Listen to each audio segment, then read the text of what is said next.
Throwners Podcast. I'm Nelson. I'm Jeff. I'm Glow. And I'm Kyle. And we're the fucking Morning Throners. Welcome back to another episode of your favorite Song of Ice and Fire podcast. We're your Morning Throners talking Arya VII, my girl. Dope Man, chapter. She likes to build worlds, man. It's pretty short, I feel like. Page long, but it's dense. It's like watching a Minecraft build in slow-mo, not in fast mode. It's like, come on, girl. It's dense chapter. It's a lot of details. Short but dense. And I know you're going to get all geeked up on the details. It's not going to be short. I feel like the notes aren't as... The notes are longer than most chapters this length, but I feel like they're not horrible. I think it's a sick chapter, though. Kyle, what do you think? I thought it was a pretty sick chapter, too, yeah. I also thought it was a sick chapter. All right, Kyle, what were your favorite parts of it? Well, I mean, there's not really that much that goes on except for, like, she's cleaning and she's hating more and more people, obviously. I mean, I knew that was coming, right? And then she meets the three dudes that showed back up but they look like they're Lannisters. Biter and Jockin. Yep. Yeah. And then Jockin shows up and you think she might be getting killed, but nope. He says, I'll kill I owe the god 3 people, 3 bodies, and they're yours to name. And then... Dun, dun, dun. Bum, bum, bum, bum. So one thing I think that maybe is cool for Kyle that we didn't get as like a follow-through read-through is this. There's been a lot of build-up for Harrenhal, I feel like. Like there's been talk about Harrenhal since I feel like halfway through book 1. Oh, yeah, for sure. Yeah, and this is like the first boots-on-the-ground POV at Harrenhal. And we get like some... not similar, but comparison sizes to like not even places we know, but we've just heard. Like, I think you can imagine. Yeah, place is ridiculous. Yeah. I mean, they compare it to Winterfell a little bit, or in a couple instances. Yeah, I mean that's what Arya knows best. But like their biggest, like the Great Hall could fit like their whole fucking castle. Or something this is like one that. of those. I don't know if it's done. I think Harrenhal's done in the Westeros Craft, but this is definitely one of the ones that when you load up Westeros Craft, that Minecraft server where they've done all the builds, you got to swing by Harrenhal. Look sick. For sure. So and the veil was sweet too. We went there. But yeah, let's go. When are you gonna take me on an adventure? Yeah, we should do it. We should just load it up one time and film going through it. Kyle can name different spots. Spoiler alert. Huh. You can't be seeing places. It's spoiling. You can only see where we've been. The thing is, it might be spoiler if Kyle's like, take us here. And we're like, oh, you can't go there. Yeah. We're like, we go there and it's like in pieces. Yeah, exactly. Well, if we go there and that's a piece, that's obviously a spoiler. But even the fact of us saying like, oh, let's not go to that place, it could be a spoiler. But. All right, while we're talking about what Harrenhal and how it looks now, so why don't you just read the description that you have of it? Yeah. With this, I think the beginning of this chapter is one of those little poetic ones. Just the opening quote, whatever names Harren the Black had meant to give to his towers were long forgotten. They were called the Tower of Dread, the Widow's Tower, the Wailing Tower, the Tower of Ghosts, and King's Pyre Tower. There's all 5 of these. Dread, Widow, dead. Wailing, Tower of Ghosts, and King's Pyre. Yeah, just not good towers. Yeah. They're all just named after just like the horribleness of the burning of this place. Yeah. Exactly. And she even goes into later like King's Pyre Tower. Like, I don't even think I put it in my notes. It's kind of obvious his name. That's the tower where the king was when everything got roasted. Yeah. And Arya basically talks about where her situation is. She's below the Wailing Tower. And I think they said that the few floors above her were given to like soldiers and how like soldiers live there. Because later when the Mountains Men come in, they go on one of the floors right above Arya. But she's basically on the base of this tower. I mean, she's in a good situation, though, man. She's getting soap and she can take a shower whenever she wants. Water. Sounds like she's getting fed pretty well. She's not really on the run. Yeah. Yeah, exactly. Walking. Immediately she says, like, basically, in terms of difficulty, it's no easier than it was on the road. Like, I'm getting I have a lot of work to do and shit like that. But, like you guys said, pretty much everything about my situation has improved besides the fact that I got to work my ass off every day. I mean, she is scrubbing till her hands bleed, which is absurd. But she used to be walking till her feet bleed. So sure, yeah. Which one you need to give your feet a little bit? I mean, her feet probably hardened up, but that's beside the point. I guess at her least hands now she's got some bread and some stew instead of just a bloody lip. You know what I mean? You're right. Yeah, some worms and dirt. Hot Pie's got a little bit better of a deal than her. Which is where she was supposed to go. Yeah, no, she fucked up. Yeah, she would be right there with him if she didn't open her stupid mouth. Hot Pie's just eating in the kitchen. I'm sure he's getting his fill. shit, I dropped this piece of chicken on the ground. I guess I'll eat it. Yeah. Oh yeah, he's definitely going to town. And she gets to see him every once in a while because she gets sent to the bakery or wherever it is, the kitchens to get food just for Weiss, or Weiss tells her to go get them for different people or whatever. But her other boy Gendry got sent to the forge, and she doesn't get to see him too much. But he's also doing what he's meant to be doing.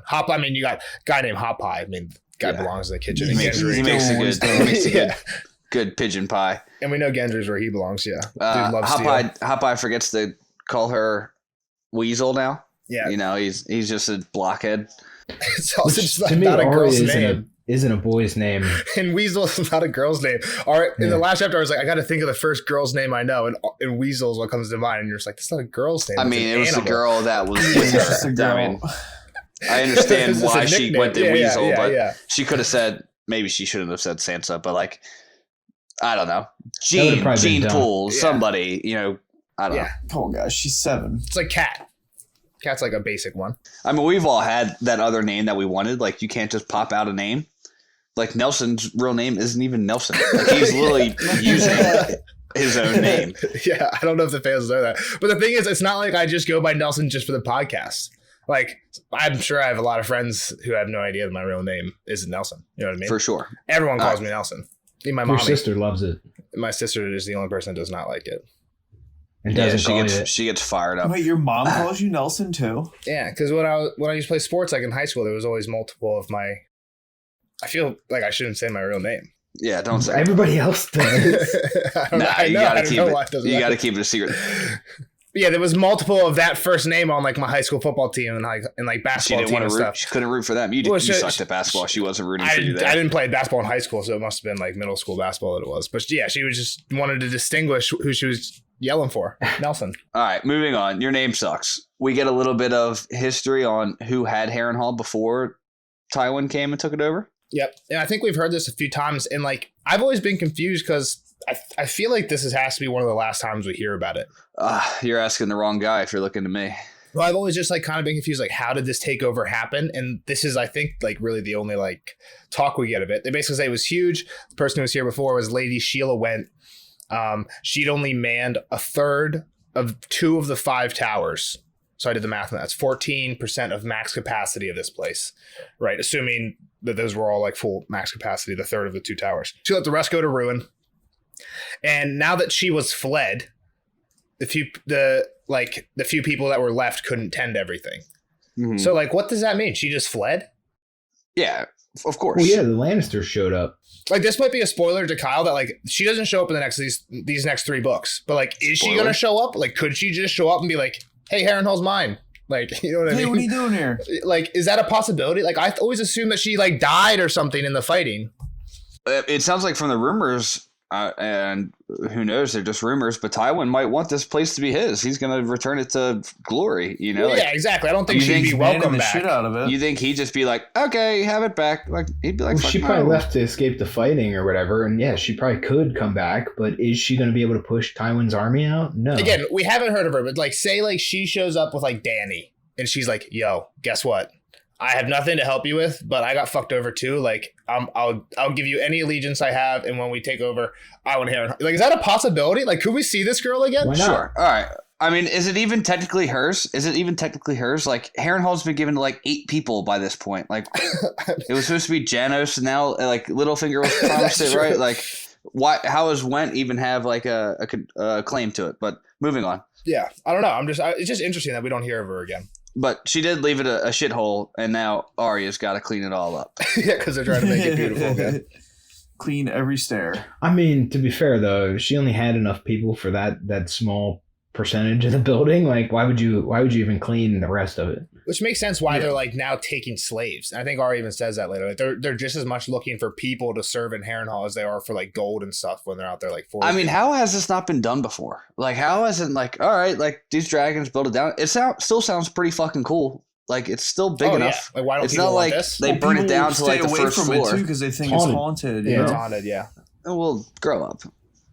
I agree. Some ghosts are friendly. You got Casper. You named one. Yeah. That's it. Yeah, so like for getting in on like the ghost and like it being haunted, Arya starts getting into like the condition of everything. Not great. Bats in the attic, rats in the cellar, and gets into saying how people were always talking about like there was ghosts in everywhere.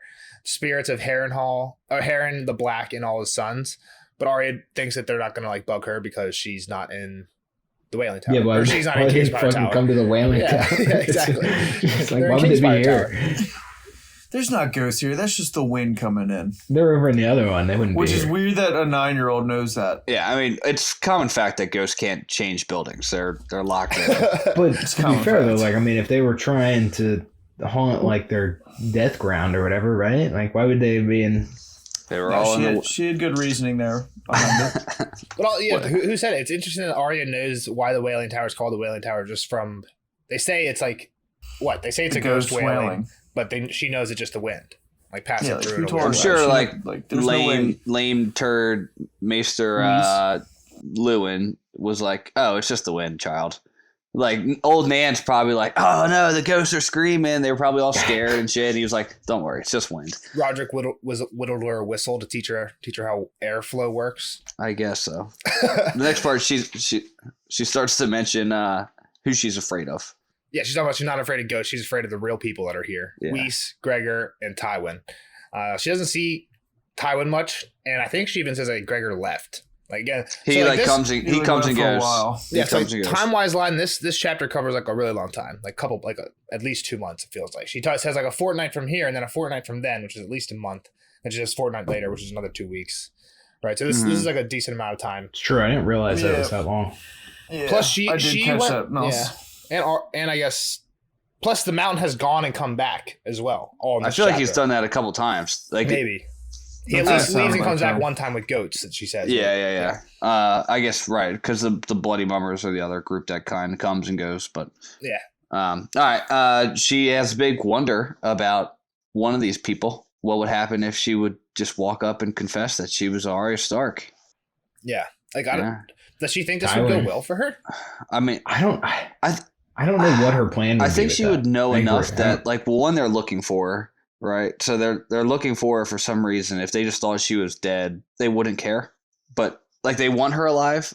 I think it would be huge. Or they at least want to kill her. I think if they found her, it would be huge. Oh, yeah, for sure. Turn the tide. I guess what you're saying, Jeff, in terms of, like, public perception, everyone, I guess, might think that Lannisters have Arya. So, right. Like, no one thinks that she's out running around. Which is why the Lannisters kind of need her to make what everyone thinks be true, which is right. why I mean, just imagine if it like came out like, oh wait, Arya Stark was found at Harrenhal and Tywin chopped her head off. Well, there goes Jaime. Well, I think the only place it would go would be like if Tywin found her. I think it would just go like he'd send a letter to Tyrion type thing. Yeah, he's not broadcasting it. Yeah, I don't think he's not Joffrey. Would happen. He's smarter than that. Sure. Yeah. Right. They're already putting up the facade that she's in the castle. I'm just kind of like, what does Arya think? Does she think like because he's a knight and knights are protect the innocent that he would be like obligated to be knight? Like just. Like, I mean, is Tywin a knight? We never heard of Tywin being a knight. He's a lord. I mean, they normally just don't say sir if you're a lord. It's like if you don't, they don't say doctor, mister. You just say doctor, or doctor, Mrs. Doctor. You say doctor. In German, they actually say Mr. Doctor. Isn't that weird? Herr Doctor. She obviously deals with one of these three people a lot more, and that's Whis. And we get a long description. I've got a lot of notes about him. It only took her 3 days to put him on her list. Yeah, he made the nightly list real quick. Yeah, she says he's almost as scary as the mountain, even though like he's nothing like the mountain. She said the mountain swats flies, but he would do it as if like he doesn't know you're there. The Whis always knows you're there, so she feels like Whis is just like watching her every move. She can't do anything without being noticed. I'm sure he is. Yeah, I mean, that was even pretty much how they prefaced him in the last chapter. Like, oh, we know we're going to send you the fucking shitty dude over here that's like creepy as hell. Yeah. And always watching and real rude to his servants. With the dog. He's got a crazy dog. Bitch. It's a hell bitch. Is this a hell bitch? He sticks it on a latrine boy who gets a chunk of his calf torn out, and Whis just stands there and laughs. This poor boy, his job is, who knows what his job is, but it has to do with the latrines, which is the pits that they all shit in, right? So he like does that, and that he's shoveling shit all day. He's a shit shoveler. He's literally just trying to shovel shit, get through the day. Comes back, just trying to go to sleep. Weiss is probably like, "Hey, pick this up." He's like, "Dude, I'm so tired." Gets a chunk bitten out of his leg. Poor shit shoveler. Poor shit shoveler. When I was a kid, there was a. You had to shovel shit as a kid? No, but you know the farm show, the Harrisburg farm show. I shoveled shit as a kid. Did you? For a job, I can my dog's poop. In like a parade? Shovel. No. I used the mini shovel. But there's a farm show in Harrisburg every year. It's kind of a big deal because I grew up near Harrisburg. It was a big deal for all us redneck locals. We go and get like fresh cut blooming onions and great milkshakes and stuff. Just a local treasure for all the rednecks in the Harrisburg area. Basically, like I don't know what the actual point of it is. I think like farmers go and show off like tractor companies will go off and show up like new tractors and stuff like that. Hey, come check out my tractor. There's Mr. also Cowboy hat, cowboy boots, and his Jeep Wrangler hasn't been to the farm show to know what the fuck the farm show's about. No. There's also like just like the touristy attraction part where they have like a rodeo and they like sell really good food and they have like a petting like a farm animal petting zoo and shit. It's like fair where they do judging. There's like all sorts of canned goods. There's animal judging. I'm pretty sure there's like a selling aspect too, where there's like huge tractors and shit like that they're trying to sell to people.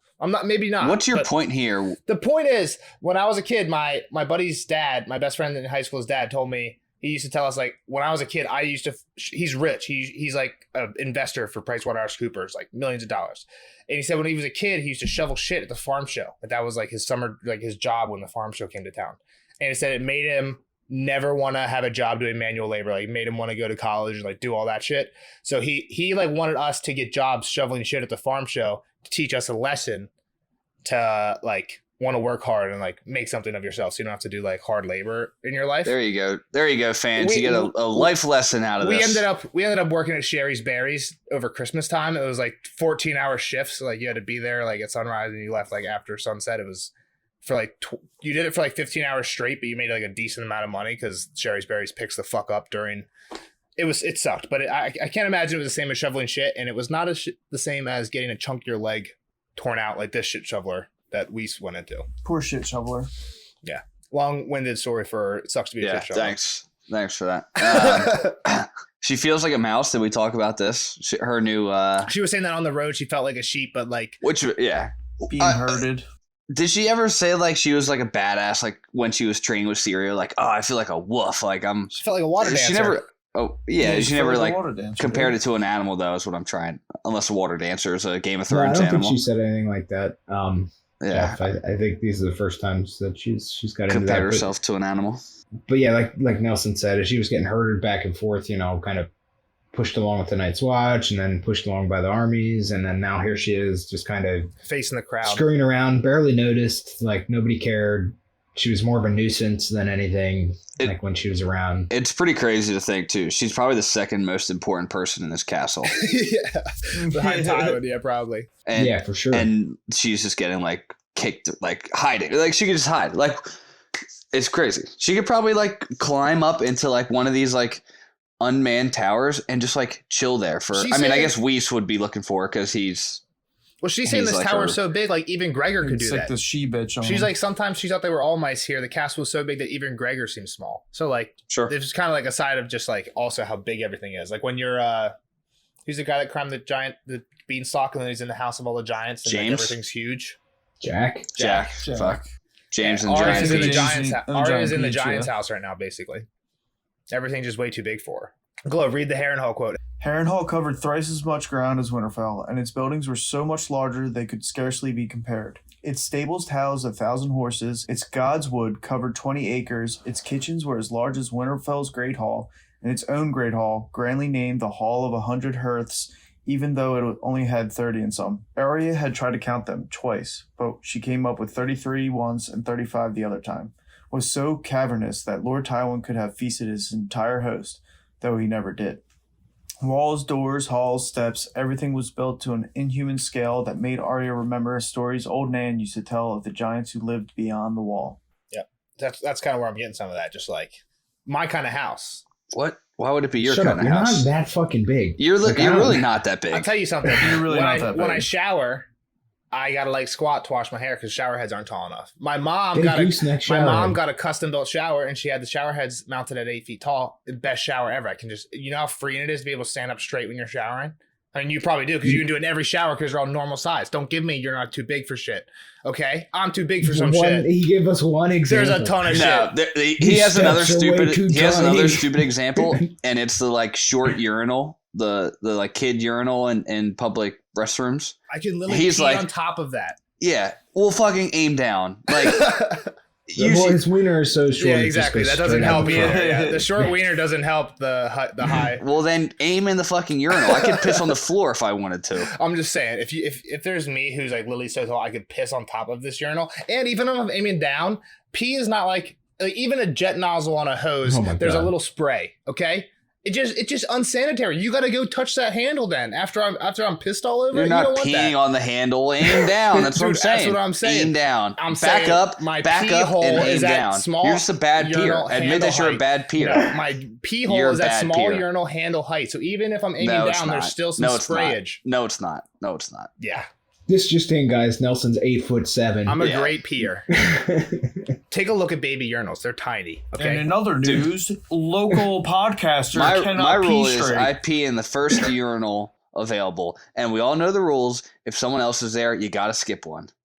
A lot of people like to go to the furthest away. I don't do that. I go to the first one. Furthest away that's not a baby urinal. I like to see the world burn, so I stand right next to a guy if he's at a urinal. I offer a hand a lot of the time. Hey, you need a hand with that? Nelson, you just probably like looking over the divider too. Like that's a big problem I have too. It's just like unintentional, just like I'm taller. And it's always weird when I'm in a stall and I stand up and literally my chin is like 3 inches above the stall wall. Not true. Like making That's not true either. You realize that I've been in a bathroom with you. It's not true. You're not fucking like easily peeking over and looking down. I swear to God, when I'm done using a shitter in a public place, I'm like squatting to put my pants on, so I'm not making eye contact with That's not true. That's not true. He doesn't open the door, Jeff. He just steps over. That's not true. Well, then your work has fucking small fucking things. I'm like 8 inches taller than you, the tallest one of you guys. That's not true. How tall are you? 5'11". I'm 6 inches taller than you. Okay. That's a huge difference. That's not that big of a difference. Your eyes are 6 inches apart. That's not that big of a difference. Your eyes are 6 inches above your eyes. All right, back on track. She hears a lot of secrets while she's being a mouse running around here. Yep. Are they secrets or are they rumors? Pretty Pia gets fucked by all the dudes. Yep. Wife of Goler was pregnant, but the child was either Sir Alan Stackspear or White Smile Watt, some singer. I feel like these are probably mostly, maybe not mostly true, but probably true. More truth than rumor. How's that? Yeah. Next one is Lord Leo Leffert mocked ghosts at table, but kept a candle burning by his bedside at night. This is one of like Tywin's highest ranking. Like he was at the meeting where Tyrion was there before the Green Fork when they're on that table on that hill. Lord Leo Leffert's there, so he's like a high ranking general sleeping with a candle on by his bedside. I mean, this place is pretty ominous to begin with for us, but then to hear all these stories about it and to actually know that like dragons exist, like I mean these things might exist in this realm. Yeah, so I think I give it a little more credence. It's almost like a Chernobyl. Like you can't go to Chernobyl without like being fucked up, but like it would probably have that type of vibe, right? Just like, oh my God, everyone here died. Like this is, and like you're just like walking through like the aftermath. Like it's still like you can still see all the damage. It's kind of like being at Gettysburg, right? Yeah. Gettysburg is just a field. That's not true. I feel like we've talked about this before. I kind of hate Gettysburg. It sucks. Not, I mean, it's not that creepy. I mean, we were in a different spot. Like there's like I'm sure like you remember the Titans, they take a run down to the cemetery of Gettysburg. Like, well, if you go stand in the fucking field where all the like thousands of people died there. Dude, my dad, just a massacre. My dad, short story, because I feel like this one's, I think Nelson's right. We're going to be able to fly through this one. My dad took a trip out there, and when he was there on the tour, he swears, he'd tell you guys too, he lived the Civil War in the Battle of Gettysburg. he was there in a past life. Was he tripping or something? Dude, no, he wasn't. He was like, I thought he was gonna say like a ghost handed him some money or something. He was like, right, you know? He was like, I've been here before. I did this. Like and I swear to God, dude, he brought a book home. He brought a movie home. Like he was all fired up about the Battle of Gettysburg. He's like, no, I fought here. I was here at this battle. I was like, okay, stolen valor, man. I feel like some people go to Gettysburg and they have the Remember the Titans experience. When I go to Gettysburg, I have the Office experience where Andy gets everyone to go to Gettysburg and they're always like, what are we doing? We're literally just in a field. And like, they're all like, why are we walking all over? You know what I'm talking about? They have like the pink hats. Yeah. That's how I feel. Gabe That's does how an I Abe felt Lincoln thing. Yeah, that's how exactly. That's how I felt when I went to Gettysburg. Like, what is this? It's just a field. Maybe I don't get it, but yeah, I know what you're saying. Same type of thing. It's just so like, much devastation happened here. The history, mass death, all at once. Like, I mean, it has some credence, I guess. People believe Gettysburg's haunted, you know. Like, I guess that's what I'm saying. Like now, people still believe that. So why can't like it's not that? I just strange mean like if everyone disappeared from the world and I walked through Gettysburg, I'd be like, oh, I'm just walking through a field. Everyone disappeared through the world and I walked through Chernobyl, I'd still be like, holy fuck, this is creepy. No, isn't Chernobyl like? Well, I don't weird? think you can actually go there. I'm saying if the radiation or whatever was gone. Yeah, you're not supposed to. No, there's tours through like the radiated zone. Yeah, I'm not gonna go. But I have no idea about either of these. Maybe I'm just totally wrong. Moving on. Next rumor. Sir Dunniver Squire Dodge pisses the bed. Nice. The cooks despise Sir Harry Swift and spit in all his food. She hears the maester, his serving girl, tell the servant girl's brother about a letter saying Joffrey was a bastard and not the rightful king at all. Tywin told him to burn the letter and never speak of such filth again. So, wonder what letter this could be. It's the one from Stannis' letter. Stannis, yeah. Bastard. So, I think we were wondering Bastard if he was letter. going to send it to Harrenhal. Sounds like he sent it to Harrenhal. Or at least somebody near Harrenhal. I mean, probably thought Went might have still been there. We don't know when she bailed. Yeah. Well, I thought it was a little telling too that he didn't kill this person. He didn't want to do it. He just told her like, don't ever fucking say that again. You know, which is like a little more in his headspace than Cersei and Joffrey's. That's kind of where I'm More Tyrion-y than Cersei and Joffrey. Contrasting the two ideas. Because Cersei's just like, kill everyone who says anything about this. And Tyrion's like, if you cut their tongue out, you're saying blah, blah, blah, whatever. Yeah, you know what I mean? We've talked about that a lot.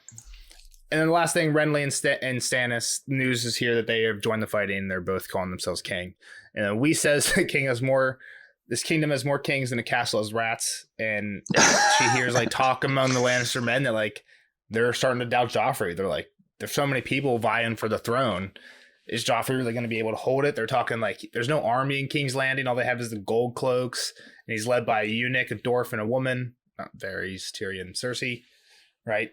And yeah, in case you guys didn't know who those three people are. That clears a lot up. Beric Dondarrion still out. Still out and about. People have killed him. But he's dead. He died 3 times. Yeah, she hears that he was killed from the Bloody Mummers. Lorch killed him. Mountain killed him twice. Yeah. That's an unlucky guy right there. Yep. And Arya didn't know who the Bloody Mummers were. Yeah. Until But Fortnite bam, bam, here they come. So Kyle, we'll go Fortnite's through 2 weeks, if you guys were wondering.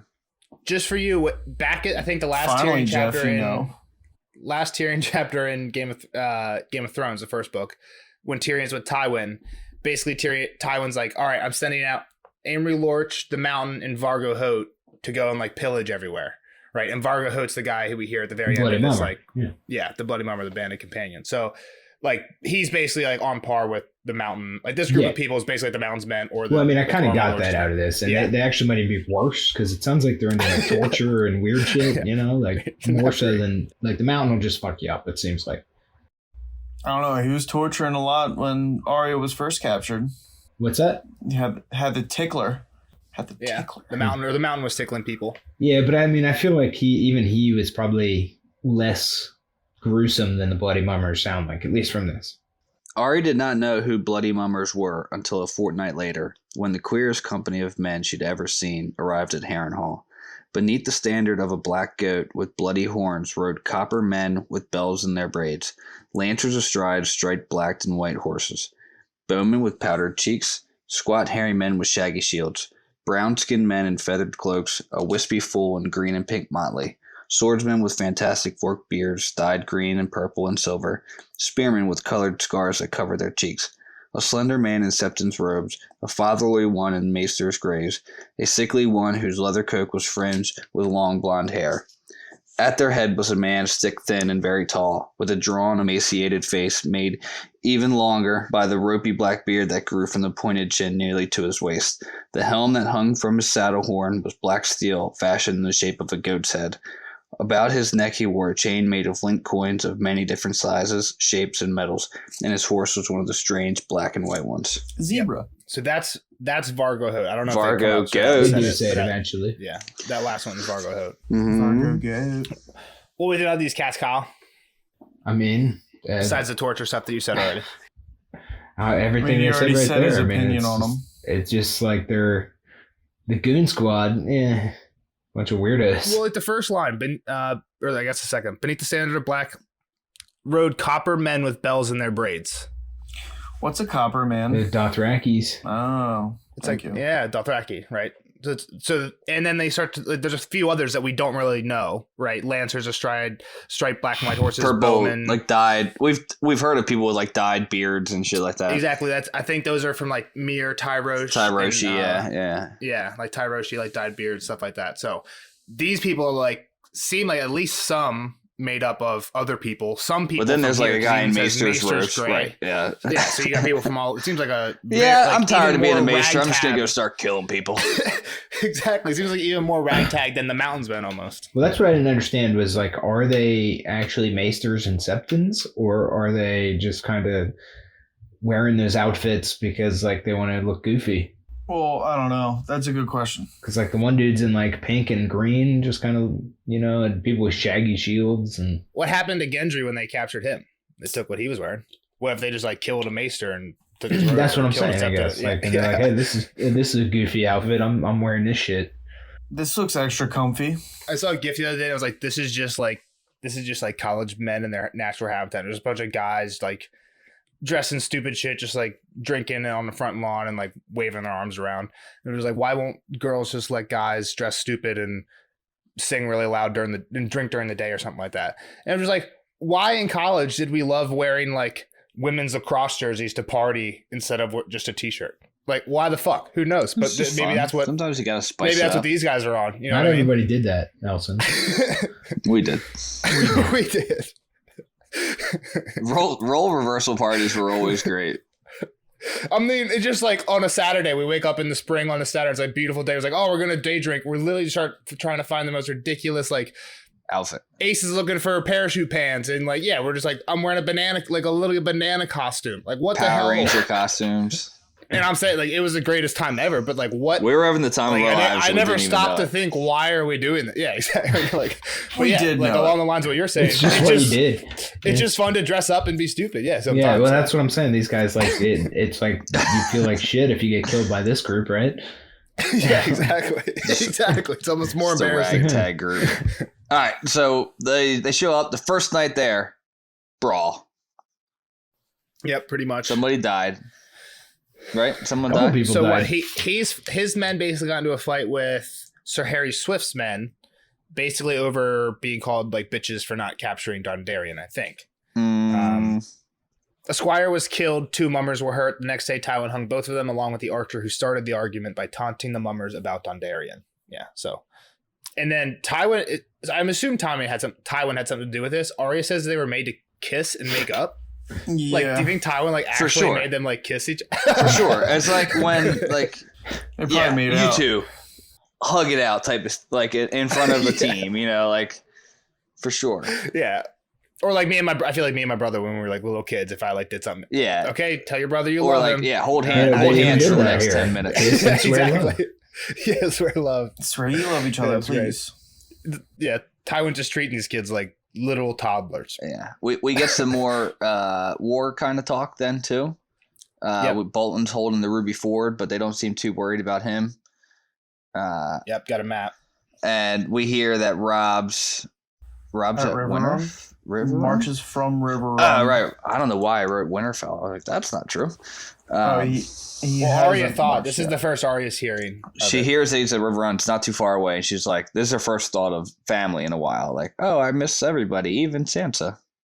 I'll go hug her. All right, map up. They don't even say so Ruby. We got Robb over at River Run, and we got the Ruby Ford isn't there. That's where that pink line is. They basically say it's just like somewhere between Lord Harroway's town and that like bay. They're pretty close. So somewhere in there, that's what I'm saying. They're right on Harrenhal. Yeah, you know what I mean. But it makes sense. They pushed much further south than when the battle was then, right? I mean, not really, because I think if you look at the river, just go like north a little bit to where it says Red Fork, Blue Fork, Green Fork, right where like the Green Fork branches off. Like that's where the battle was. So like they really didn't go that far line south. But they lost that fight. So I mean, they did push right because they backed up. Right. Yeah. Probably towards the But once Tywin was in Harrenhal across the river, they were probably pretty good to move. Yeah.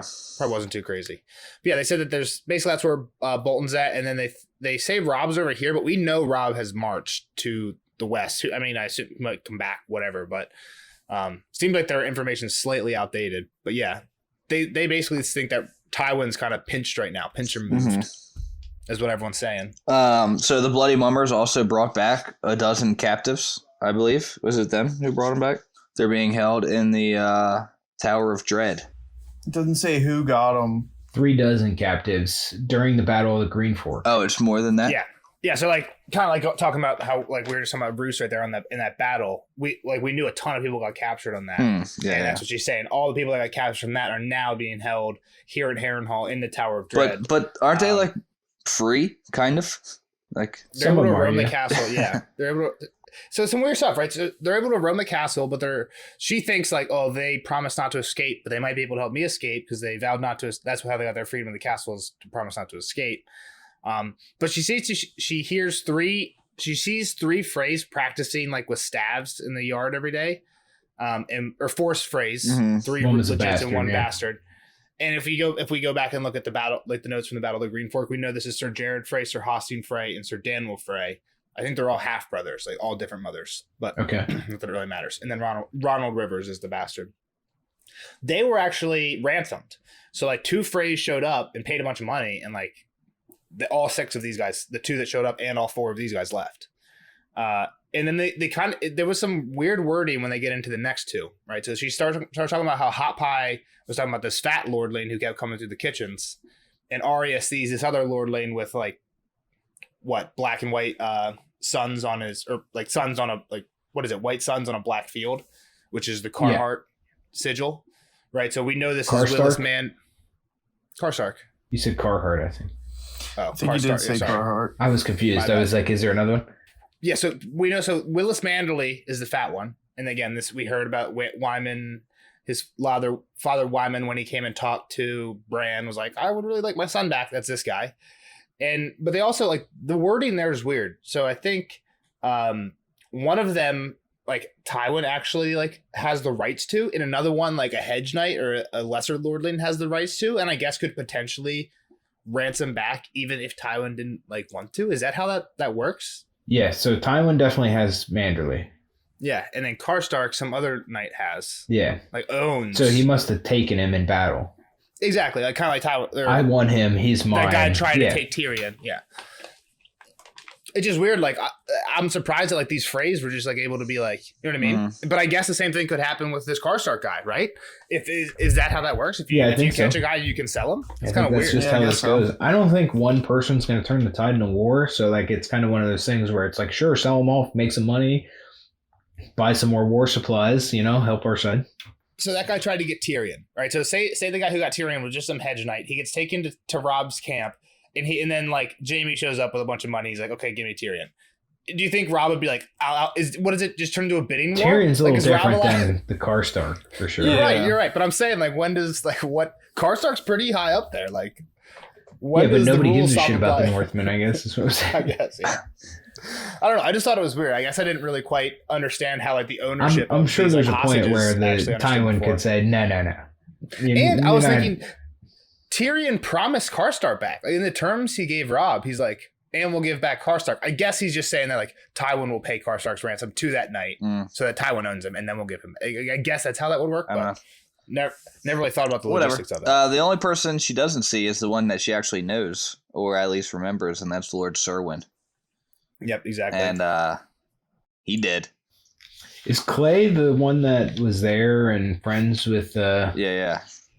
He shows up and he's like, "Hey, Bran," and Bran's like, "Oh, yeah, this is my friend." And he's like, "Hey, did you get that letter about Stannis?" And Bran's like, "What?" Yeah, exactly. That's exactly how one of the Bran chapters ended. That's how one of it ended. But he did. She wanted him to help her too, but he gone. Well, he never was even recovering came for out. a while, and then she saw him just get his body getting carried out on the cart. Yeah. Then we get a lot of Tywin rumors. We're switching gears, which is just a rumor mill. Arya's just a rumor mill girl. Well, that's Seriously. the help. Yeah, that's like being part of the help, that's right? True. You hear all the secrets, all the stuff nobody else should know, because like she said, she's a mouse. She's there. She's in all these conversations. Her friends are in all these conversations. Mm-hmm. Nobody in the room gives a shit because they're just a fucking help. They're serving wine. Yeah, exactly. So she heard like 3 possibilities for Tywin. He's going to River Run, going to High Garden, going to defend King's Landing. Mm-hmm. Wasn't really sure which one. She heard that Gregor and Vargo Hoat had been sent to destroy Roose Bolton. Was that a here or an actual one? I'm not sure. Then she hears that Tywin's writing to wed Lady Lysa Arryn in the Vale. So the Tywin's trying to marry Lysa himself. Makes a ton of sense. He was forging a silver sword to kill Stark wargs. Was the next one, right? That Tywin was doing. Magic swords. Silver magic swords. Magic swords. Silver magic swords, yeah. That's just Witcher shit. Yeah. Making your silver sword to kill your monster. I fell asleep. Yeah. He was writing to Catelyn Stark of House Tully to make peace and free Jaime. And she would basically see him sometimes, but not a lot. He basically was always in his room. Sometimes he'd watch the men train for Tywin. And just stand there. Hand on his sword like he's going to go chop him down. Yeah. A mention and a kind of comparison to Ned. Anything about those rumors? He even shit gold. That rumor's here too. That one's true. That was true. I got somebody killed before. I'm sure some of it is true. Like, I mean, that's kind of how this works, right? Like, some of these have to be at least partially true. All right, let's go through them. Are we forging magic swords? We don't know. We haven't seen Gendry. I don't think I'm asking Kyle to predict. I don't think that one's true. Are we writing to Kat or Lysa to make peace or for a wedding pact? I mean, he might be into the wedding idea. That was kind of the whole Tyrion side of things. So, I mean, maybe that's where that came from, was some of that discussion. So maybe that's not actually happening, but that's where this person heard it. And so it's kind of based in truth to some degree, right? Yeah. Then there's the Gregor one, but Gregor, I was thinking, like, I thought this one was a plausible one, but Gregor shows back up. Yeah. I don't think chapter. he sent Gregor and Vargo alone to fight Roose Bolton. Vargo Hoat. So then they get into Lord's face. I was just gonna bring up, like, she's saying, like, he's got the same deal. She's got the same deal, or he has the same deal as Ned. Like, when he's like about the people, like, he can put on his Lord's face. I would say the little bit of difference was Ned would laugh at it, like, oh, okay, like he had at least a little bit of fun of putting on his Lord's face, where from what we've heard of Tywin, it might be a little bit more like get down to business. Like it might just be his face, permanent. She could not imagine Lord Tywin ever laughing at anything. And yeah. I mean, Tyrion's even kind of hinted at that as well. Like he's just kind of this huge piece of shit. He's got resting Lord's face. Yeah, just stern, no emotion. The one thing I think was, like, in passing that compared Tywin to Ned earlier was something that I compared Ned and Tyrion on. And I think in the last Tyrion chapter, Tyrion was hosting, like, he hosted, like, different groups of his men in the hall. Yeah. Like, he was hosting the clansmen. Yeah, we kind of skipped over that area.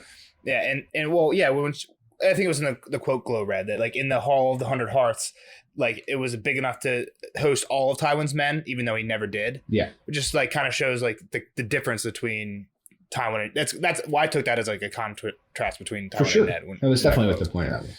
Yeah. And Tyrion. And that's I guess what I'm saying, but we skipped over. We read it, but we didn't talk about it. But yeah. Yeah, talk about that. Yep. And then we get another bad guy coming in. How many monsters does Lord Tywin have? She said that as well at some point. Yeah. So this is when Amory Lort shows up. That's the other monster. And so he's the one that obviously killed Yoren, or maybe not personally, but did all that deal. So kind of going back to the thing that I brought up in the chapter after Arya, when she goes back and we see what is it? Yoren has an axe in his skull, and I was trying to go on maybe it was Rorg or Biter or Jaqen because she just gave them an axe. Yeah, and we're like, well, it could have just been one of them too. I mean, we know that other people fight with axes. Like it's possible. It's possible to. What would have been a great way to prove your You said that already. We get it. It's very possible. I maybe said it in a spoiler section, but Kyle didn't know they were going to join their ranks. That's true. Till now. I still don't think that they're the ones that axed him. Again, I'm not 100% on it. I just think it's interesting. It's interesting. It's heavily implied. Yeah. No, it isn't. Uh-huh. Slightly implied. It's slightly implied that it's a possibility. Implied. 51% implied. There was like a 30% chance that it was one of them. 100% of the time. Right.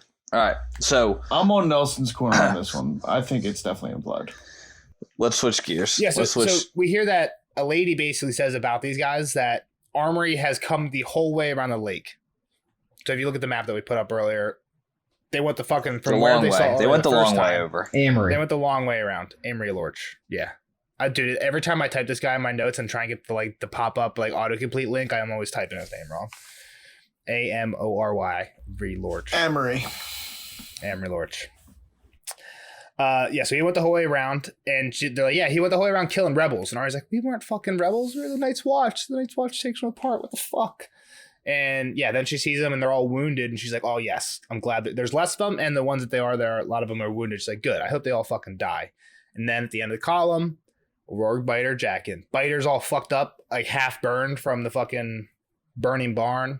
Rorg has got a nice little half helm that covers the hole in his nose, and Jaqen and Gar's washed his hair, flowing past his shoulders, red and white.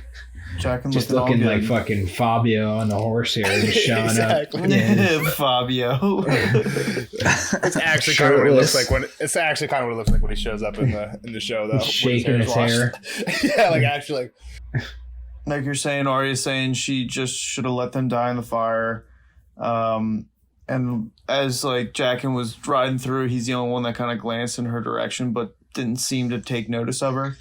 But he sees. He sees all. Well, we didn't know that at first. I mean, I kind of assumed it, but I didn't know because, like she said, she's like, I'm a lot different now. You know, like I had no hair, I had a sword. She was a boy. I'm a girl. Yeah, she was a boy. Yeah. And I'm just a little girl standing here, you know, in the middle of all these people in this giant castle, you know. Feisty boy versus scared little mouse. I mean, him spotting her is impressive, I guess, is what I'm trying to say. Yeah, for sure. Dude got eyes like a hawk. Yeah, I mean, he didn't even really look. Like, did he peripheral vision her? But he ends up waking her up, right? And they have a big conversation. Well, so that night she was thinking about adding them to her list. Also... Never mind. We'll get to it. Okay. Yeah, so that night they were gonna add her to the list, but she was so tired that she's like, I can't think about this right now. That's too many fucking names. Yeah, I'm not deciding yet. I haven't even got down the list I have. Yeah, it's really long. I got more names. How am I gonna kill any of them? Yeah, so she's dreaming about wolves, then hand clamps down over her mouth, voice whispers that she should be quiet, and then they can talk in secret. She realized it was Jaqen. It was too dark to see him, but she could smell the clean scent of his hair. I'm guessing that she's noticing his voice, not his hair. Like, why would she know the scent of his hair? Nobody's clean. They're all dirtballs. His skin smelled clean and soapy, and he had scented his hair. I would agree. Now it's like it was pitch black. She said she recognized the voice. Yeah, she's recognized the voice, not the scent. I mean, maybe he had like a. But he didn't smell good when she saw him before. Yeah, he might have. I don't think she recognized the smell. I think he just smelled very clean and like she had just seen, you know, him fancied up. All right, short quote here. Kyle, you can be Jaqen. You got to do a fancy, weird accent. Jeff, you can be Arya. A boy becomes a girl. He murmured. I was always a girl. I didn't think you saw me. A man sees. A man knows. She remembered that she hated him. You scared me. You're one of them now? I should have let you burn. What are you doing here? Go away or I'll yell for Weiss. A man pays his debts. A man owes 3. 3? The Red God has his due, sweet girl, and only death may pay for life. This girl took 3 that were his. This girl must give 3 in their places. Speak the names, and a man will do the rest. She thinks he's a fool that's going to take her ass the river run. he's also cryptic as fuck, and he speaks in like this weird like boy, you're a boy and a girl, and then you do this and a man. What would that be? Is that like second? Is that like second person? Is that second person? Yeah, I don't know. Is he speaking in second person? I guess that is second boy person. becomes a girl. A man. He's just like using general. He's not like naming anybody. He's using like their general. He's using like a very vague proper noun instead of pronouns for every person. So instead of like you or me, he says a boy and a girl. A man. Or I guess like or you and you. Yeah. Described himself as boy a and man. girl's both her. Yeah. So I feel like Sirio probably would have outed himself if it was him. But I had this this weird, like, what if this dude actually is Sirio? I will tell you that at this point in the books, that was a fan theory. Yeah. I mean, and it very well could be. I mean, they talk about how he's from the same place and all that, and like kind of looks the same. But we didn't see him die. They talk the same. Yeah, but at the same time, though, like I said, I feel like he would have been like, Arya, it is me. Like I'm sorry. It is me. It is a me, Sirio. It's a me, Sirio. Yeah. I'm gonna win. Probably just be like fear cuts deeper than swords. Wink, wink. Yeah, yeah, exactly. Lift up his like fancy hair and show that he's her. actually bald. Yeah, it wasn't like he was just like some dude that helped her dad around, and like she might know him. This is like somebody she spent a lot of time with. Yeah, exactly. So after that like weird like cryptic conversation, she basically immediately realizes like, oh, I'm not in trouble here. He's trying to help me, and she's like, get me to River Run, please. Like, just let's go. We can steal horses. No. He's like, no. I'll kill 3 people. First off, they're like right next to other people. Yeah, so, like, yeah. this has got to be like pretty at the quiet. end of the thing here. Yeah, the lady's just right next to her. Yeah. So like Arya's probably like getting really excited. And he's like, okay, calm down. And he like puts a finger to her lips, and he's like, you get 3 lives. That's it. You have to think about it, but not too long. So my question is, Arya literally has a list of people. Like, well, I feel like she could be like, hold on, you don't have to go anywhere. No. I think that's well, she's probably shocked. But one, she's got so many names on the list that it's like, well, which 3 are the most? I don't even know if she believes him at this point, right? Yeah. But so she's like, not, even if she did believe him, she's like, oh fuck, I got 9 names. Like, which 3? I mean, she goes into a little bit. Like, I guess I could just kill Cersei. Yeah, she starts seeing faces. A couple of them aren't and here, that kind of thing. Well, that's the thing. Like, he doesn't even set parameters. Like, he just says name 3 names. Like, okay. Yeah. What do you kill him in a week? Like, what's? What if she's like What if she's like Daenerys Targaryen? Yeah, I was literally going to say like, Dany. Like, are you going to fly like somebody over just there? like, or like somebody's already dead, like Ned Stark. Like, what's he gonna do? So she thinks of the faces in dark. Which faces? Her list, right? I don't think she names them all, does she? When she closed her eyes, she saw faces swimming before Cersei, Joffrey and his mother, Ellen Payne, Meryn Sandor. Okay. But they were in King's Landing. Yeah. Well, right quick before that, I got a little Witcher vibe from this. By the time she had tried to go to light a candle, only the scent of him remained, ginger and cloves. In The Witcher, there's like a character who's always is like missing when somebody goes to look for him, and it's always lilac and gooseberries that that is all that's left behind is the scent. Yeah. Well, I mean, do you get that when you read that? You didn't feel that at all? I didn't pick up because it wasn't lilac and gooseberries. I did not pick that up. There's just 2 things. I don't know. I thought it was kind of. No, yeah, that's a good pickup though. I like that. So she starts thinking about the names, and like now she's thinking about the people that are close by, like Sir Gregor, Raff, Chiswick, Tickler, and there was always Weiss that she could kill. Well, she's thinking that even those guys, the Gregor, those guys are gone again. That's where we kind of get the information that they've left the castle. So she's like, yeah, they're gone. And she's like, but Amory's still here, and I hate him almost as much. And yeah, Weiss is always a good option. Oh, that's true. Yeah, Lorch and Weiss are the only ones there. That's right. Yeah. So the next morning, Weiss crosses her mind again as she yawned during work, and he told her that if she opened her mouth again, he'd pull her tongue out and feed it to his dog. And then he twisted her ear to make sure. It's like, how do you hold that in? Like that's like a yawn is like it's like she's talking back or something. And then, so then as she was working, she had the whole day of work to kind of figure out and ponder on this, right? Mm-hmm. So like, she's like thinking, she's just fucking scrubbing steps, thinking, who needs to die? It's a pretty good way to spend your day, I'd say, as a captive. It's one way to like pass time at work. I never thought about doing that, but. Well, I never had anybody offer to kill 3 people. Well, that's what I'm saying. Like, if anybody was offered 3 deaths, it's the person who's literally already made a death list. Right, like if somebody came up to me tomorrow and was like, "Yo, I'll kill 3 people," I'd be like, I probably don't even want that. And if I do, I'll really have to think about it. Like, okay? I'm okay. Arya is like ready. She has this weird, like that weird part of it though, where Ned used to say like anybody you condemn to die needs to see your face. That's a big part of this. Like, that's cool too. You gotta hear their last. So like it's kind of hard. It adds a layer to that beyond just like her own kill list, because it's like I feel like she needs to kill some of these people. Yeah. I mean, it's like in her upbringing. Like, no, I'm supposed to kill them.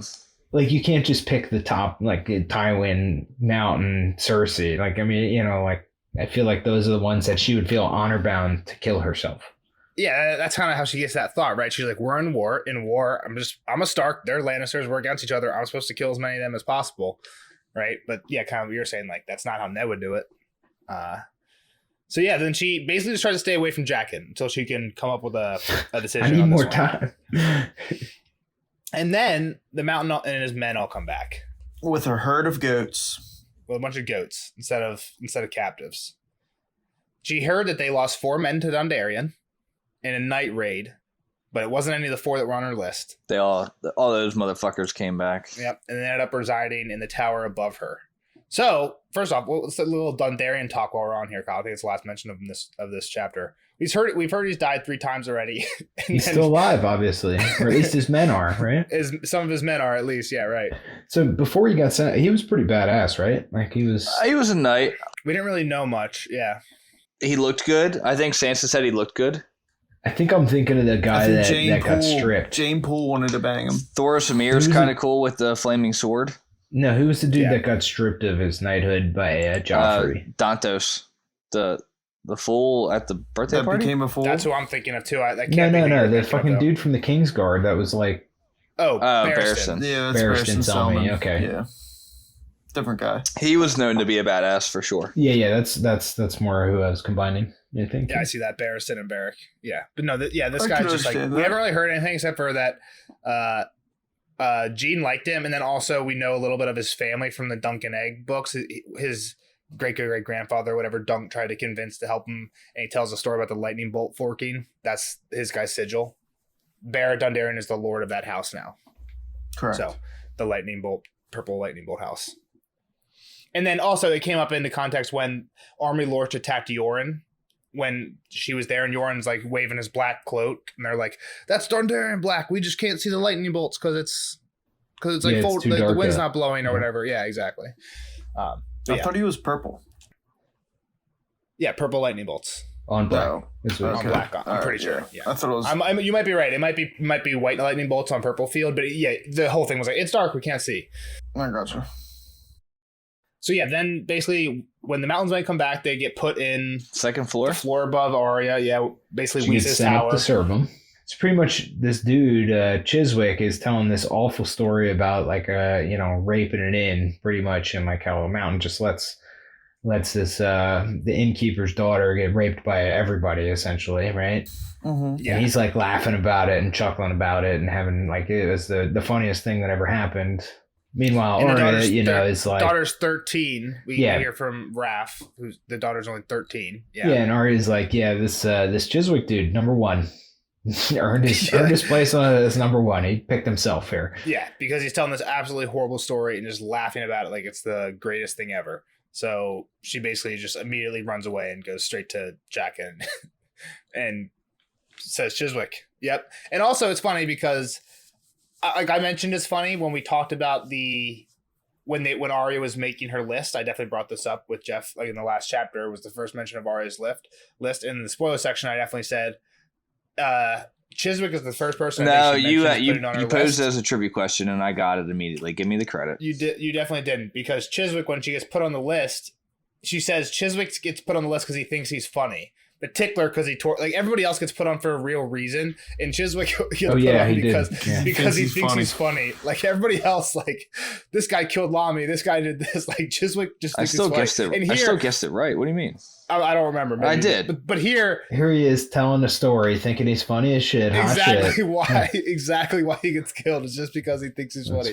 Yeah, yeah. I never put that on. What an awful story. Yeah, I mean, absolutely a horrible story, but I think it's hilarious how there's people who have actually like done Arya like physical harm and stuff. Chiswick has actually never done anything to her. I think she even says like Chiswick might be one of the ones that like gives her extra bread if she asked. Yeah, right? Or no, that was Shitmouth. But Shitmouth, that's a good name. I just think it's funny how this guy earned his place. Shouldn't have been an asshole just by being an asshole. 3 days later, my man fell off the skywalk.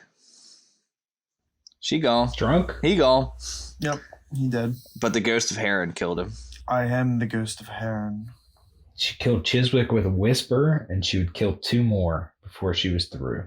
Dun dun So dun. she went from sheep to mouse to ghost of Harrenhal in this chapter.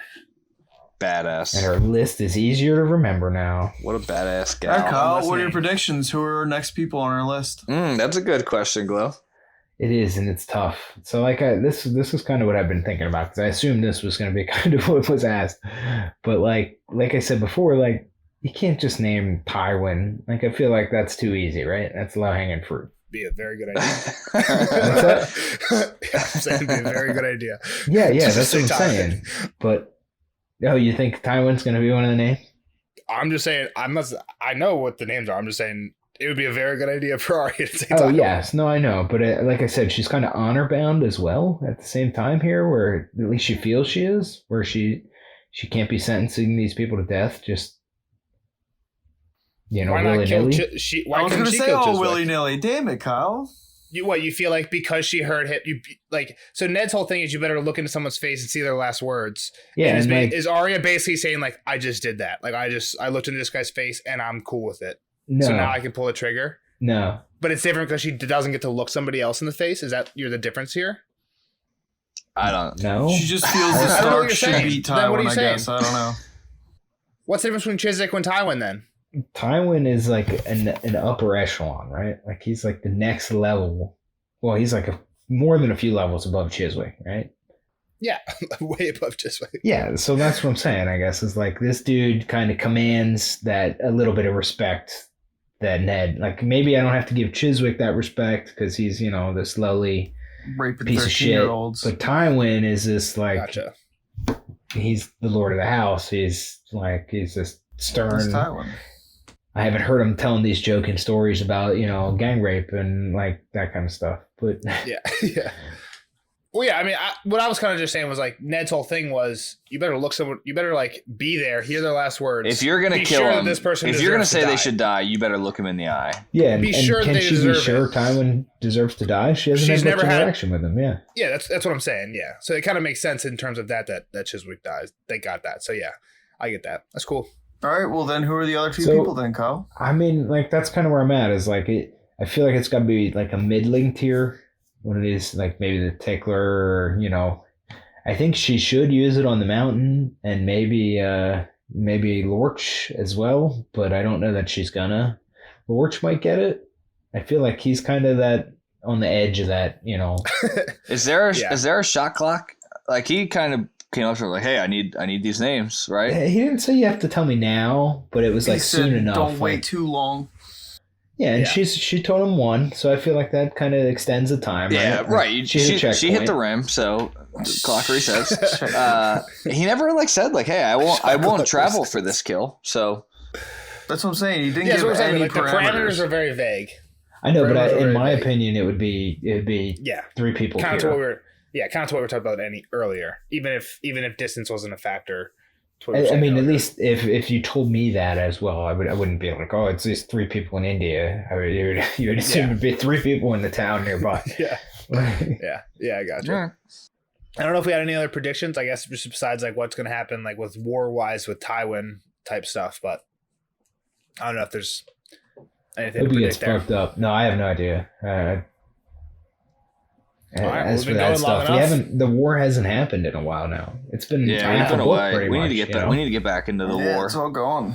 War's over. I mean, the book's called The Clash of Kings, and we haven't even fucking seen a clash in a long time. Catelyn is next. That's gonna be a dead chapter. It might be all right, right? Where she's still at River Run? Yeah. Nah, she's with Renly. She was sent to Renly. That's right, yeah. Oh, yeah. She's with Renly, so we might get some info about the war. Yeah. She might bang him. Stannis is at the gates. Stannis banging at the gates. That's right. That was Yeah. the last cat chapter. So who knows? All right. Bye, Kyle. All right, we'll see Kyle in the next one. We'll see the rest of you guys in the spoiler section. All right. Later, nerds. Spoiler alert! Spoiler alert!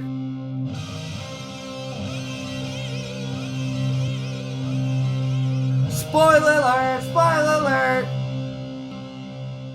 See you later, Cal. Great hanging out, bud. We'll see you on the next episode for Catelyn 4. But now, on to the spoiler section of Arya 7. Guys, what are your hot takes for this sode? I got a couple. All right, first one.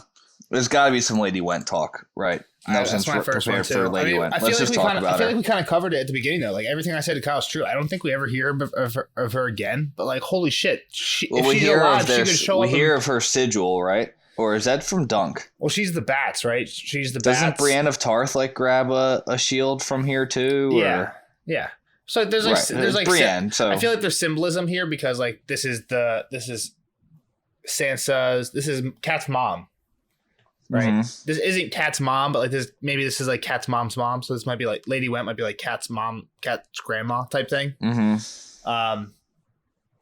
So like yeah, the matriarchal line, and a lot of people think the whole Brienne thing is she's using a shield painted with Sansa's matriarchal line and a sword reforged from her patrilineal, like Ned's old swords or patrilineal line. So people think that's kind of, at least that's what I've seen. The Brienne Went thing. But yeah, I mean, just in terms of like being an important character who's like like we say, I'm not 100% sure, I might be wrong on this, the grandma of, or I guess either grandma or great aunt is how it would have to work out, of Catelyn, is still alive and like could just show up and like maybe be the rightful heir of Harrenhal, right? Like this, if like what Tywin and if Joffrey's if like depending on who wins the war, if Joffrey's illegitimate, Lady Went owns Harrenhal. That's just how it is, right? So like, if she shows up, it could be, I don't know if huge, but important. Yeah.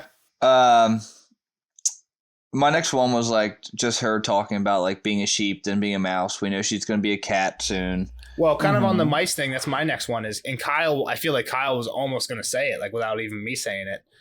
Varys has little birds, but we hear later that when him and Illyrio used to do their business, like anywhere except for King's Landing, they used to call them little mice. And Arya's doing exactly what all of Varys' little birds just do. listen. She's being a little bird right exactly. now. She's here, and it's Kyle. I thought Kyle was like gonna say it, like she's being one of Varys. This is exactly what I was Varys' thinking about spies that are. when we were talking about that, like the little birds. Yeah, so like a lot of there's like connections because we hear about like I think Illyrio tells Tyrion in book 5 like, oh, Varys and I did this and we had them and we called them our little mice or something like that, and Tyrion's like, oh, you mean little birds? And he's like, that's what Varys calls them now, but they were always our mice. And then there's like this whole I'm getting slightly off topic, but there's this whole like side plot where when people are looking for Sansa, one of the knights who goes out looking for Sansa is Sir Shadrick the Mouse, the Mad Mouse. I don't remember and that. He tells Brienne like, oh, Varys has offered a reward for Sansa, which kind of makes it seem like, oh, I'm not working directly for Varys, but he offered a reward, so if I get it, Varys will pay me. But some people are thinking, a lot of fans think he's working like more closely with Varys than other people think, where Varys is like actually has some communication with this guy or has at some point, but kind of off topic. But just there's like the whole like mouse thing related to Varys is kind of cool, and how Arya is exactly doing what Varys might do. But what you were saying, Jeff, in terms of, well, she's just like just kind of. I feel like it's a lot of what's the word? Like metaphor, lead simile? up, like foreshadowing. It's a lot of foreshadowing for her to be a faceless man.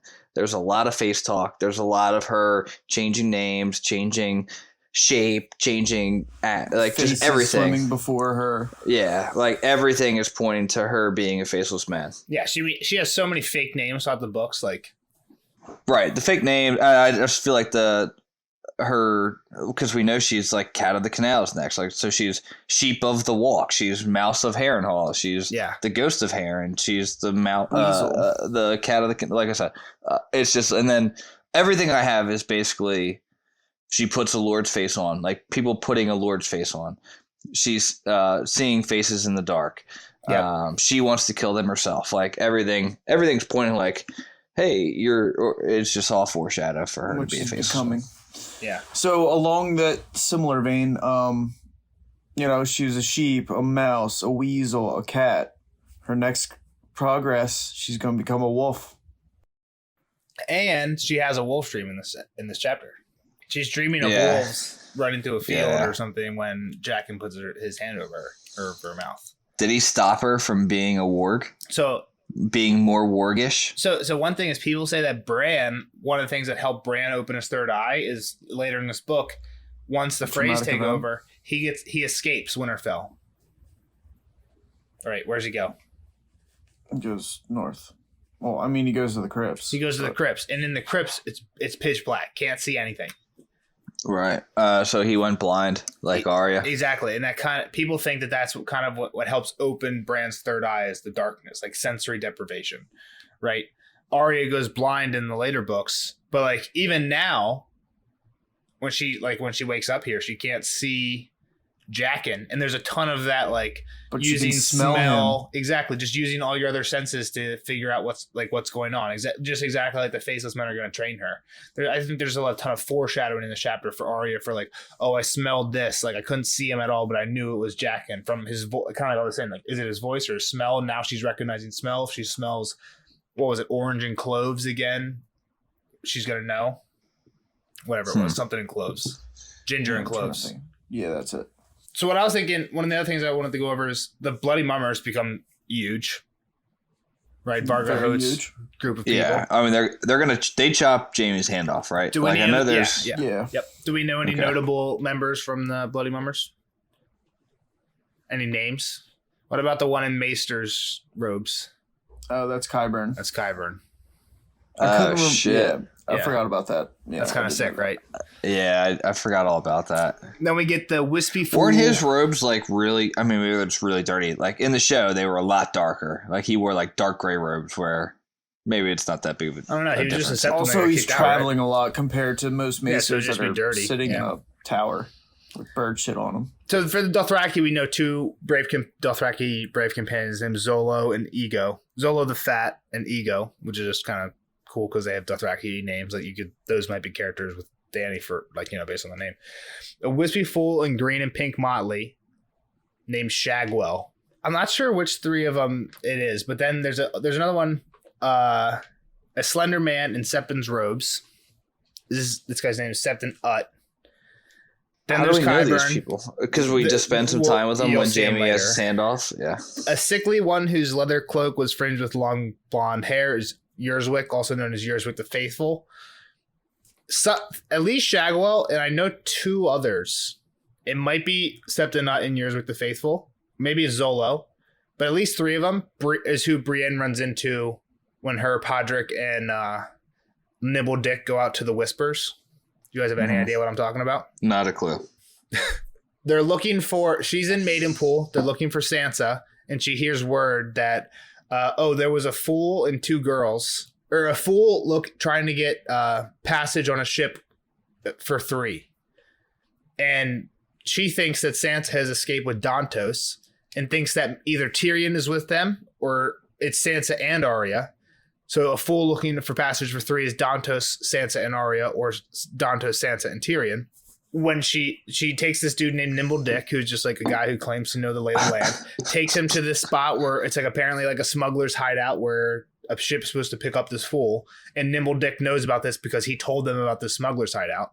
So he takes Brienne there. Brienne gets there and it's these 3. And I think she fights them all and kills them all. Whoever it is. I know it's Shagwell is one of them. Let's see. And it's funny because you're right. It's after Brienne and Jaime have been captured by them. Dude, you're talking so far ahead. I don't remember any of this. Well, Jaime and Brienne get captured by them at the same time, right? When Jaime's hand gets cut off. Right. But they spend like a while with them. Exactly. So, and all these guys were going to rape Brienne and Jaime saved her because of the whole Sapphire thing. Right. So when they show back up and like Brienne finds them, she just like fucks them up. And it's just like, right. Yeah, you got what was coming to you, you sons of bitches. It's just like such fuckers, great. Rape this. Yeah. So let's see. Yerswick captures Sir Jaime. This is in Storm of Swords. Yerswick captures Sir Jaime Lannister and Brienne of Tarth near Maidenpool and brings them to Varga Hoat, the leader of the Brave Companions. Shagwell kicks out Jaime's legs and jumps on the knight's back, allowing Zolo to chop off Jaime's sword hand. So Shagwell and Zolo cut off his hand. On the way to Harrenhal, Jaime grabs Timian's sword one morning and tries to escape. Shagwell dodges all of the knight's swings, however, and kisses Jaime's head after he trips. Shagwell, Zolo, and Rourke attempt to rape Brienne one night, but Jaime thwarts them by claiming that she can be ransomed for sapphires. Shagwell... Because her dad, right? I remember that. Yeah, because Sapphire Isle. Shagwell suggests that Jaime be thrown into Harrenhal's bear pit, but Vargo and Roose refuse. Shagwell is among the companions mocked by Jaime after the knight is released from Harrenhal by Roose. The brave companions scatter with the capture of Harrenhal by Sir Gregor. Jaime hopes to find Pig, Shagwell, and Harrenhal's dungeon when he returns to the castle, but they've already been departed. Pig, Timian, and Shagwell torture an outlaw from the Brotherhood Without Banners and learn that Sandor Clegane was with Arya Stark, and they later hear a similar story from the innkeep at the Crossroads Inn. The sellswords go to Mildenpool to find passage across to the narrow sea to Essos. The docks are guarded by Randall Tarley's men, so the fool instead enters a stinkering goose, buys a drink for the sailors, hoping that the three outlaws can be smuggled from Westeros on a ship. Dick Crab cons Shagwell into buying a map to the Whispers, which he says is a popular smuggler's cove, but Dick admits that the ships have not been there for 30 years. The sellswords camp in the ruins until they arrive. Brienne has been tasked by Jaime with finding Sansa, who has gone missing after the death of King Joffrey. Sansa is believed to be in the company of Dantos Hollard, another fool. Brienne learns of Dick boasting of having fooled a fool. Dick later agrees to escort Brienne to the Whispers so she can find the fool in question. When Brienne, Dick, and Podrick Payne arrive at the Whispers, Shagwell jumps down from the weirwood and breaks Dick's knee with a morning star.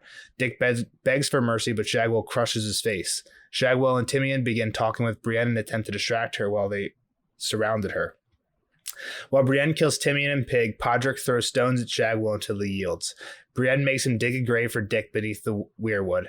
After he finished digging, Shagwell lunges at Brienne with a rock, but she stabs him to death with a dagger while telling him to laugh. Brienne brings the heads of the three sellswords to Maidenpool and leaves their bodies for the crows. So yeah, these guys are absolute scumbags of human beings. Shagwell is the fool that basically gets called out by Arya, like, oh, the fool in feathers. He tries to rape Brienne. I'm sure he laughs at her a lot, and then Brienne gets her comeuppance, just like she does on, who is it, Biter? Did she kill Biter and Rourke? I think so. At least one of them. Biter bites her neck or something, or is that just in the show? Biter bites her cheek off. No, that's only in the books. I don't think she actually fights either of them in the show. But yeah, it's badass. Another character we won't go nearly as in depth in on, who's going to show up later, is Pretty Pia. I don't remember that name either. Pretty much a slut. She's a slut, exactly. And I think when Jaime comes back to Harrenhal at some point, Roose or somebody basically says oh, Pia, go make sure Jaime has what he needs or whatever. And Jaime's I'm not gonna fuck you. And I think she's just beat the fuck. And also I think the Mountains men have just absolutely they probably, I mean, destroy this girl, punched all her teeth out. She is not, she talks about how she used to be pretty, but she's not anymore. And I think Jaime almost maybe takes her with him when he leaves Harrenhal to go to River Run, because he has squires that tend his horses, but he says his squires don't like washing his clothes or preparing his meals. So he brings her along to spare her from the Mountains men, I think, or whoever was torturing her, and then B, just get help doing all the shit that his squires don't want to do. But yeah, lots of mentions of future people who have major, it was a lot of world building for sure stuff. Yeah. So one thing I just took note of. Obviously, we talked about it. We showed the map. Bolton's close. He's at the Ruby Ford. Yep. When does because it mentioned hey, you go find him and take the dagger out of his back, right? That was mentioned. Yeah. I don't know what you mean. That was the mountains. Tywin's going to go north to kill Roose to get the dagger out of his back or something like that. Gotcha. I thought that's where he said maybe he sent the mountain that way. Yeah, the mountain in Vargo Hope, one of the rumors Arya hears. Yeah. But it was to take the dagger out of their back, but actually Roose is about to fucking backstab Tywin. Backstab Rob. Tywin first, I think. How does he backstab him? After Tywin leaves, he leaves the castle in command of he Harry Swift. Steals Harrenhal.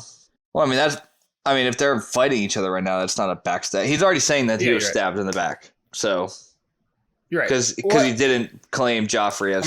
I'm pretty sure what's about to happen is Tywin's going to leave to go save Tyrion at the end of this book. To save King's Landing. he leaves the castle in control of Harry Swift. Vargo Hoat is sent to attack Roose Bolton. Next Arya chapter, Vargo Hoat comes back with 100 captives. Harry Swift only had like 40 men holding Harrenhal, and Vargo Hoat makes it like 50 men, or like makes it like 100 men total, like that are holding Harrenhal, and they bring back 100 captives. So it's 100 men inside holding Harrenhal and 100 men captive inside Harrenhal. Arya is like, oh fuck, these captives are here. I'm gonna get them to help free me because there's just as many captives. You talked about this at one point. I don't know if we were off record or not. Yeah, so Arya basically does the whole Jaqen plan, gets all the men freed, and they're like, "Oh, are you working with Vargo?" And Jaqen's like, "Oh fuck." So the whole plan was Vargo was going to bring these men in, and they were going to overthrow the castle, and Roose was going to come in. So Vargo has switched sides from Lannister to Roose. I don't think Roose and Tywin have actually joined up yet. Right. Okay. That's what I was asking. Like I know. Yeah, Roose probably switches sides after the whole Karstark debacle. Yeah, but what makes me wonder things is the whole Frey. My last point for this chapter is Frey stuff. Freys were ransomed here. Like, and I was talking about it with Kyle. Like, yeah, I didn't even really understand that. I don't think Karstark could be ransomed. I don't think they could be any amount of money that would let them give back Karstark. It seems baffling to me that Freys were ransomed here. I mean, there's just so many of them, maybe, like that it doesn't matter too much. They were actively fighting in Rob's army, though. So it's not even like the debate, like, oh, maybe it's the Lannister Yeah, but there's Freys. actively Freys fighting in Lannister army as well. Yeah, but it's not these four. Like, guaranteed not these four. These four were captured killing Lannisters. It's like, why are you going to ransom them back? Unless there's already... I mean, they need money. I mean, you need money. What are you going to sell type of stuff? I don't know. Well, you know, Tywin and Frey have similar strategies. You know, Tywin waited till the last minute to decide he was on Baratheon's side. Similar strategy doesn't mean you ransom people back to each other that were. I mean, maybe he just realizes that. Well, who does he ransom to? I don't even remember reading that part of it. I know it happened because it's in my notes. 2 Freys showed up one day with a chest full of gold, and then all 6 Freys left together. I mean, we know how important the twins are, right? Tywin's on the right side of it, correct? He's so south of it that it doesn't matter. The twins are important because, like, you can't cross. Okay. Well, if you're coming from the north, you have to choose what side of the river you're going to be on at twins, or you're fucked. After the God's Eye Lake, right? Exactly. Or whatever. You're fucked with Harrenhal. But it's still very important, especially if you're fighting the North and you know that the North is all pretty much west other than this deal, right? Yeah. Mm-hmm. So if you can take out Bolton and then go make amends with the Freys, you've now trapped Rob. Yeah, I mean, I'm just saying, is Tywin thinking of that already? Because I always thought that, like, kind of, and I feel like I've brought this up before. If he's a good leader, if he's a good commander, I would say, yeah, he is. I thought the Freys switched sides when the Gene Pool, like when, not Gene Pool, Gene Westerling happens, right? But is that already in the works? Is Tywin already working to steal the Freys from I think so. Rob? Probably. He probably knows that Frey is not a reliable ally, and he's like, all right, maybe I can get him on my side for a little bit when it's a crucial time. It just seems weird that the Freys get ransomed here. Yeah, I mean, I don't know. I feel like we talked about it enough. I don't know. We're just kind of going around in circles, but let us know in the comments. Let us know. Well, I just want to say a couple more things about it while we switch gears. Like, they have people, obviously, right? Like, the Lannisters have people, but they don't. You always want more. Like, there's still 2 other armies that they're trying to fight. Like, have we heard of the Lannisters getting anybody back? No. Like, Rob hasn't given up many captives for free for money on his right, end. That's what I'm saying. Like, I think it's a very Frey thing to be like, oh, yeah. Give me back my guys. Like, oh, yeah. I could see Frey working both sides of the fence while he's like, oh, yeah. Like, he's got so many of them. Like, we already know he doesn't give a fuck about his family. What I'm saying is, if that happens, Tywin should go. If I'm Tywin, I'm like, go fuck yourself. You chose the wrong side, buddy. I'm holding your people until you're on my side. We don't know how. He might have paid a lot of money for him. He said they brought a chest of gold. Yeah. He likes gold. He likes gold more than anything. You know who's really hard to buy out? The guy who's got all the gold. You got to offer him something else. But does he have that much gold? Does he have that much gold? He has more gold than he has. He has more gold than he has army right now. So if you're Frey and you're trying to get your boys back, if I'm Tywin and you come to me like, yo, give me my boys back, I'll be like, I'll give you $1 million. I'll be like, shove that $1 million worth of shutdown sign, you turn on Rob. Yeah, let's not go running around. I think Tywin already has thoughts in mind. Yeah, absolutely. I mean, I think it makes sense, but it's a major piece of the puzzle just of the land. Like, not that the Freys were great or anything. Like, I don't think they ever amount to anything. Arya's going to come back and slice all their throats soon, which is going to be awesome. Can't wait for it. Can't wait. I don't know if that's going to happen. If it doesn't happen, I quit. It'll be cooler. Something cooler will happen. It's impossible. That was literally the coolest scene ever. Not true. But it was a cool scene. It's a satisfying scene. It was very satisfying. It's just such a big part of the war, like the land, like the crossing, that you need the crossing. It was literally said, like, Rob, you need to have the Freys if you want to win this war. Yeah. So why wouldn't Tywin be thinking the same way? Of course he is. Well, I don't know. I think the Freys have two. The thing is, people think the Freys are important for the crossing, but they're also important because Rob. So I think, and somebody told us, like, somebody commented this on a chat on one of our podcasts, like from the first book. We might not have mentioned it back then. When Rob makes this alliance with the Freys, he's not only getting the crossing, his army increases by 25%. He had 16,000 people, and he walks away with 20,000. So he gets 4,000, and he had 16. No, for sure. That's a quarter of his army. For sure.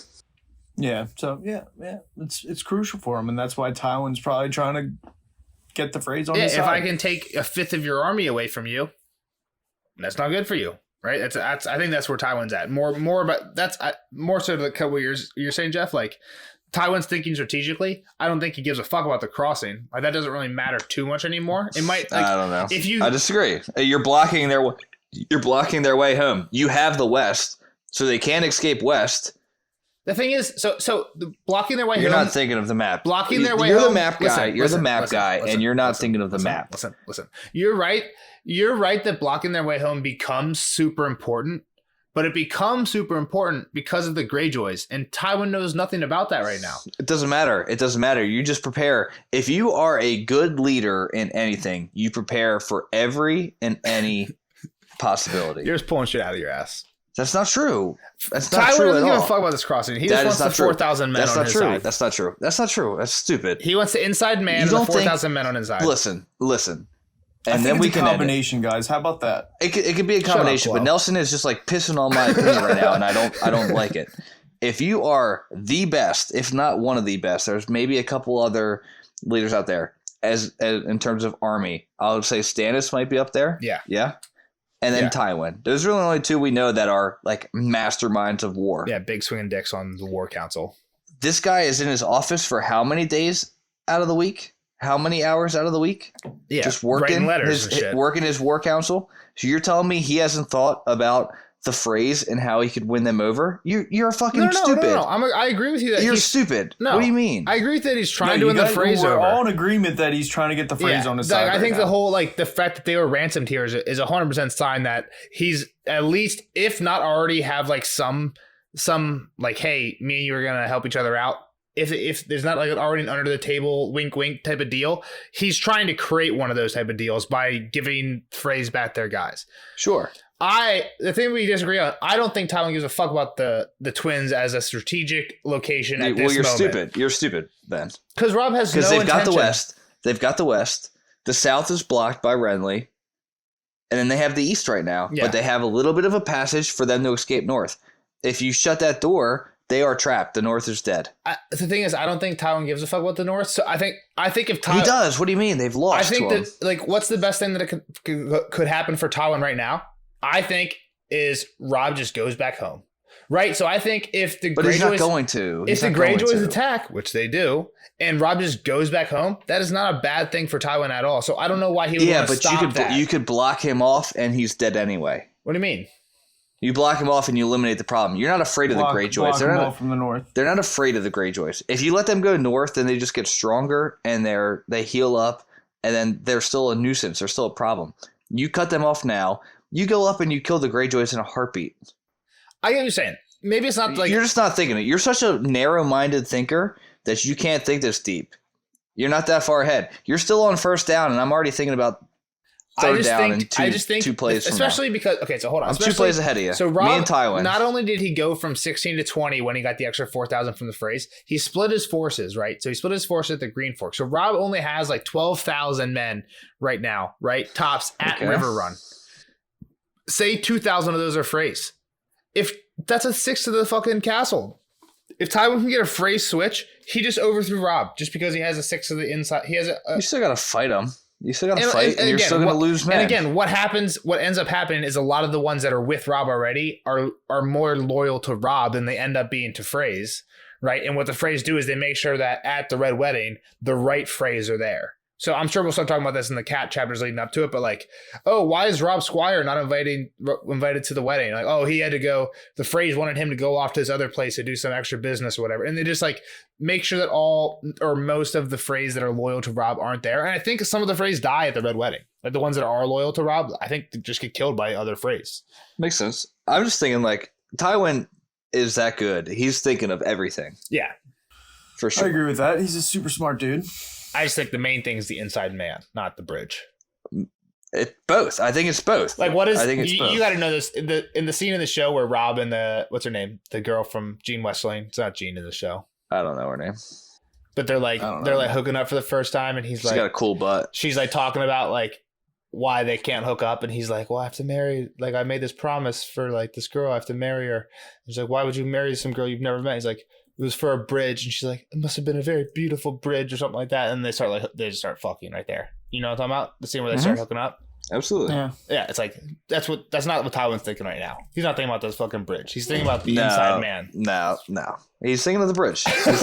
Nobody gives a fuck about the phrase. Nobody gives a fuck. All they care about is the bridge. That's the only thing that matters. Phrases are so underrated. Phrases are the worst. I don't have anything else for this chapter. She's a ghost in Heron. I wrote a little bit about that. I don't even like. I don't know what that means, but yeah, she is a ghost in Heron Hall. She's a ghost. She's gonna just kill him. It's just more all along the lines. I don't really have it. The killing people. One thing I want to. She's gonna kill 2 more people. She is gonna kill 2 more people in Heron Hall. Who's her first kill in the books? I forget. Kyle is right about that. Chiswick. No, they're in the show. Weiss and Chiswick don't exist in the show, and both of them are kills. The Tickler. The Tickler is probably one of them. Raph the Sweetling, maybe? The Tickler might tell the story. There's a guy that like sees her like that's Amory Lorch. With a note. I think she might kill him. No, yeah, that's Amory Lorch. Okay. So I'm just trying to think of how they die. One guy falls off the walkway. So hold on. You're right. So in the show, you're right. It's fuck. Who did you just say? Tickler and Amory Lorch, I think. And then it's just like help me escape. And then he kills like 18 people. Yeah, exactly. And in the books, it's Chiswick and Weiss, and then the whole help me escape thing. But Amory Lorch dies in the books, and if Jack doesn't kill him, how does he die in the books? I know the answer. Do you guys know? I think this is how he dies. Is it Arya? No, I think Vargo Hoat throws him in the bear pit. Oh, nice. Pretty sure that's how he dies. Yep, I think that's all we got. Kind of a rambly one, but. Deal with it. I love the chapter. If you don't want, we'll see you guys in the next chapter, Catelyn 3, where Stannis and Renly get to meet each other. They make up. They don't. They're best of friends. That's not at all how that goes. I think it goes that way. Renly offers Stannis Don't forget to like, peach. subscribe, and join our Discord, everyone. And also, winter is coming. Bye.